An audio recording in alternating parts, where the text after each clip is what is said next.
El derecho a la salud en México está enfermo. Y no enfermo en términos menores, está muy, muy enfermo. Tenemos que hacer algo para que recupere la salud, nunca mejor dicho. Soy Francisco Javier Acuña, defensor de derechos humanos, presidente de Integridad Ciudadana, y agradezco esta oportunidad para conectar con la academia, para llegar a quienes podemos hacer algo para remediar esta situación. Se trata de una tragedia, claro que lo es. Los servicios sanitarios del Estado mexicano están prácticamente desconectados. El gobierno federal ha venido, a través de una serie de políticas denominadas austeridad republicana, desconectando los equipos, los quirófanos, los grandes instrumentos y aparatos que durante décadas se fueron comprando, adquiriendo por el gobierno mexicano para el sector salud. Antes, cualquiera que teníamos algún vínculo con la seguridad social, nos decíamos entre nosotros, si te vas a operar, hazlo en el ISSSTE o hazlo en el IMSS, porque tienen los mejores quirófanos, tienen los mejores equipos y los mejores médicos también ahí van a brindar sus servicios. No te van a dar medicamentos, son malos en materia de consultas, pero los diagnósticos son muy precisos. El derecho a la salud es una promesa constitucional. La salud es un bien aleatorio. Podemos nacer con salud y súbitamente perderla sin que haya más que, eso sí, una explicación médica a posteriori. También hay quienes nacen sin salud y gracias a una intervención médica oportuna se puede recuperar una salud que no se tuvo de origen o se puede llegar a alcanzar la salud. El asunto es que la Constitución habla del derecho a la salud y esa es una parte, ya dije yo, pues promesa constitucional, expectativa de derecho, sí, de derecho humano a la salud, el derecho a vivir en salud o en condiciones de salud es punto de arranque, una promesa constitucional. El asunto es qué de ese derecho o qué parte de ese derecho toca al Estado garantizar. Y entonces sí, ya nos vamos a la letra pequeña del problema. Ahí está el derecho a una atención médica oportuna y veraz. ¿Que esto implica qué? Derecho a un diagnóstico certero, a tiempo, temprano, en el momento adecuado, a un diagnóstico sobre el que no haya dudas. Dudas razonables, una tercera opinión médica, claro, pero un diagnóstico que sea certero, que tienes respecto de él ruta clara para asumir y afrontar los problemas de la enfermedad. Y al lado del derecho a un diagnóstico certero está un tratamiento adecuado. Tú puedes tener un diagnóstico certero y tener un mal tratamiento y el resultado puede ser igual de triste y lamentable. Por eso, cuando hablamos del derecho a un diagnóstico y el derecho a un tratamiento, ya nos estamos refiriendo a la parte verdaderamente instrumental del derecho a la salud, dígase pues el derecho a la atención médica oportuna y veraz. Ahí nos movemos, en ese territorio. Y en ese territorio estamos solos y más que nunca. El Estado mexicano, el gobierno federal, especialmente bajo la cortina, puso todos los dispensarios y todos los programas asistenciales de salud en pausa, todo para llevar fondos por la vía de la austeridad republicana a otras prioridades, y lo que estamos viendo es que el problema ahora lo carga el sector privado de la salud. Esta charla me gustaría conectarla con todos los responsables, los dueños, los empresarios y los operadores del esquema de servicios de salud médica, pero del sector privado. La concesión, la autorización, el permiso, que son las vías jurídicas a través de las cuales los empresarios o los médicos pueden desde el sector privado ayudar al Estado a aquello que él no puede hacer por sí mismo, como pasa con la educación, por ejemplo, pues ahora el problema es que el Estado maliciosamente ya los empujó y los puso al frente de la escena.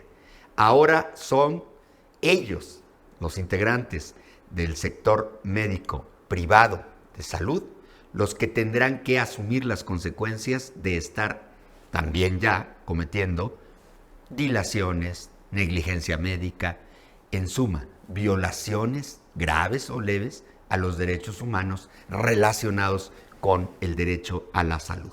Así de grave, así de simple y así de trágica es esta historia. ¿Qué está pasando con toda esa gente que hasta hace poco todavía iba a buscar una cita que le estaban siempre posfechando en el IMSS o en el ISSSTE o en los similares locales del sector público? Llegó un día en que la cita aquella, después del COVID, que se interrumpió drásticamente el suministro de servicios públicos de salud, y que al regresar de esa pesadilla del COVID, todos nos encontramos con novedades, y muchas de esas novedades cruentas, crueles. Nos encontramos con que ejércitos de niños con cáncer no han recibido la dosis que deberían haber tenido para comenzar a luchar por su vida. Muchísimos de ellos ya murieron, pero otros muchísimos están ahora en ese camino, en ese calvario nuevo de ir solos con la desesperada angustia, con la angustia y el flagelo de saberse solamente esperanzados a tener el milagro de una intervención divina.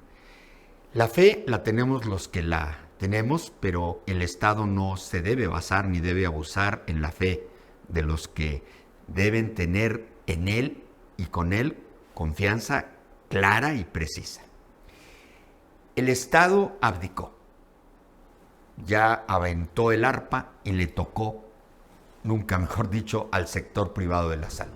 Ahora son ellos, son ustedes, los integrantes de este gremio, los que deben encarar la realidad. Claro, momentáneamente, como esto es negocio, también hay que decirlo, están los médicos privados, los consultorios de clínicas privadas, los hospitales privados, las farmacias, los laboratorios, están recibiendo más clientela.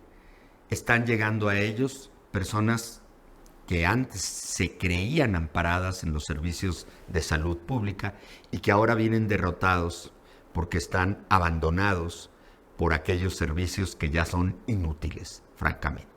Y ahora vienen, después de haber empeñado lo poquito que tienen, por desgracia, ya tarde muchas veces, solo a recibir un diagnóstico para saberse enfermos en un grado probablemente avanzado de enfermedades incurables para las que habrá muy pocas esperanzas. El problema, visto así, no es de unos cuantos. Pronto esta cuestión se volverá la normalidad, y la normalidad es pavorosa. Sí, el sector privado de pronto recibe más clientes, pone más entusiasmo empresarial a su negocio, a su servicio autorizado para cobrar las intervenciones que llevan a cabo. Pero se acabó el altruismo, se está acabando la filantropía organizada que hacía colectas para generar, por ejemplo, clínicas para rehabilitar personas que en ningún hospital o en ningún otro centro de salud merecerían intervención gratuita o a bajísimo costo. ¿Qué está pasando ahora? Que el sector médico de salud privada y los operadores, la secretaria, la anestesióloga o el anestesiólogo, los médicos que acompañan al médico principal, el camillero o la camillera, la enfermera o el enfermero, están abotagados, están exhaustos, porque les han aumentado las horas de trabajo, hay más clientes, hay más fatiga, hay más susto, hay más vértigo y también hay más errores, hay más desconcentración, hay más falta de pericia, porque la pericia se da cuando se siguen los protocolos. El gobierno, curiosamente, nos suelta hace unos días la noticia que van a extinguirse las normas oficiales de salud, o sea, los parámetros para poder tener todos certezas. Cómo se debe tratar la picadura de un alacrán o un cáncer de mama, o ni siquiera llegando al caso del cáncer de mama, sino los procedimientos para estar regularmente observando comportamientos de, fenómenos o de situaciones que pueden llevarnos a percatarnos de picos preocupantes en el avecinamiento de alguna enfermedad. cómo se deben tratar los problemas que rodean. Ya dije yo, una picadura de alacrán, un cáncer de mama o hasta incluso una dermatitis que con el sol en alto está aumentando. Tiene que haber certidumbre y tiene que haber normalidad en los procedimientos. Al margen de todo lo que implica llegar a estar en las manos de un buen médico, que no es menor también el asunto, tenemos que estar seguros que sigue el libreto. Las normas oficiales son las partituras que hacen que, al fin de cuentas, la orquesta de la salud toque la sinfonía precisa, y esto en beneficio de aquellos que tenemos tarde o temprano la necesidad urgente o programada de una intervención médica. Las normas oficiales son determinantes para que haya expectativa de igualdad de trato, para que un mexicano que vive en Chiapas y otro en Tamaulipas y otro en Aguascalientes se sientan igualmente vistos y atendidos en términos de los avances científicos, que no quieran los médicos de un lugar, por sentirse ellos libres al respecto, quererle aplicar remedios medievales, o que en otro lugar le quieran aplicar tecnologías de avanzada. ¿Por qué? Porque tiene que haber en todo caso piso firme para que el derecho a la salud se mueva en un territorio relativamente parecido. Este es el objetivo. Tenemos que capacitarnos, tenemos que prepararnos. Hay que preparar a los dueños de estas empresas de la medicina privada, a los dueños de los laboratorios, de las farmacias, de todos los consultorios, los más elegantes, los más reconocidos, los más sencillos y modestos, todos los que hacen parte de la enorme actividad que ahora es la atención médica a la salud en el sector privado, tienen que prepararse. Tenemos que volver a la universidad, tenemos que volver a la academia. ¿Qué toca hacer? ¿Qué nos toca hacer? Mucho conciencia crítica. Integridad Ciudadana se ha colocado el deber de concientizar para que no pare, al menos de parte de la conciencia cívica, una actitud correcta para el problema agigantado que tenemos. El Estado abandona sus deberes y los particulares tienen que salir al quite. Sí, pero esos particulares que salen al quite, además de tener compensatorios naturales y además legales, válidos, tienen que tener también mayor responsabilidad y mayor claridad del problema. Hay que llevar a capacitar urgentemente, a capacitar para la nueva circunstancia. No es la capacitación rutinaria, la periódica que puede haber. Los derechos humanos que involucra la atención médica en el sector privado requieren una reinterpretación de lo que era y de lo que es, de lo que está pasando y de lo que va a pasar. Se requiere examinar con un ojo crítico y con una madurez que solo lo da la experiencia que tienen ellos para entender que hay nuevas preocupaciones, hay nuevos problemas que no se habían vislumbrado o que apenas de los que apenas nos estamos dando cuenta. Y vamos ya tarde. Si no nos ponemos ahora a hacer una nueva valoración del conjunto de problemas que rodean la prestación de estos servicios médicos de salud privada, estaremos llegando tardísimo y además con una peor. El sector salud privada ya fue ahora el empujado a ser el violador máximo de derechos humanos en materia de salud, al menos que este es el gajo de la naranja que estamos hoy aquí tratando. Conviene que reflexionemos, hay instrumentos, hay seminarios, hay diplomados, pero no bajo el esquema aquel clásico que a muchos les produce bostezo. Mucha gente no vuelve a la universidad jamás porque superó aquella etapa y lo que no quiere, por desgracia hay que decirlo, es leer, porque estamos absortos en el día a día, llegamos cansados, muertos y con pocas posibilidades de ponernos en concentración superior. Tenemos que hacer ahora uso de las tecnologías. La pedagogía digital o los productos tecnopedagógicos nos deben llevar a los especialistas, a los que están ahora dedicados a concientizar de los nuevos riesgos, pero de manera muy cómoda, con una serie de procedimientos que provoquen, que hagan que nos sumemos a dinámicas de conversación en voz alta para que todos nos enteremos cómo poder prevenir estos lastres. yo creo que es el momento que podamos subirnos todos a esta nueva manera de cultivar nuestras preocupaciones, convertirlas en soluciones. Hagamos uso de las tecnologías, la pedagogía digital o digitalizada nos debe servir para llevarnos a nuestro punto, al punto más cercano de nuestra condición de atención y de concentración exclusiva, de manera que nos sintamos acompañados en el problema de aprender a estar a la altura de la nueva realidad. Tenemos 2 vías de intervención. Por este camino llego, estoy seguro, por la dimensión que tiene la convocatoria, podemos llegar a muchos activistas que desde casa o desde su despacho o desde su profesión pueden ayudarnos a configurar, a formar esas cápsulas, esas guías, esos materiales interactivos para que la gente que le está tocando hacer estas faenas más difíciles, porque son operativos, los operativos son los que requieren respaldo. Necesitamos concientizarnos, necesitamos que médicos que son generosos ayuden con opiniones, como ocurrió durante la pandemia. Los verdaderos expertos por las redes salían a corregir al encargado supuestamente de una estrategia que no hubo para dirigir la emergencia médica sanitaria por pandemia de COVID. Necesitamos entonces que haya, por un lado, quienes nos ayuden a llevar estos servicios de capacitación actualizada, especializada y hecha a la medida de esta nueva etapa. Es una situación nueva y novedosa para la que no hay mucha literatura. Hay que trabajar mucho con el pensamiento crítico y con el pensamiento autorizado de los expertos. Hay que llevarles a estos operadores que día a día están a punto de ser los que cancelan una vida o los que la ponen en pausa o los que por hacer lo que deben hacer correctamente salvan en cadena vidas humanas. Por otro lado, tenemos que buscar, ya dije yo, a los que van a ser capacitados. Pero ellos por sí solos no lo pueden hacer.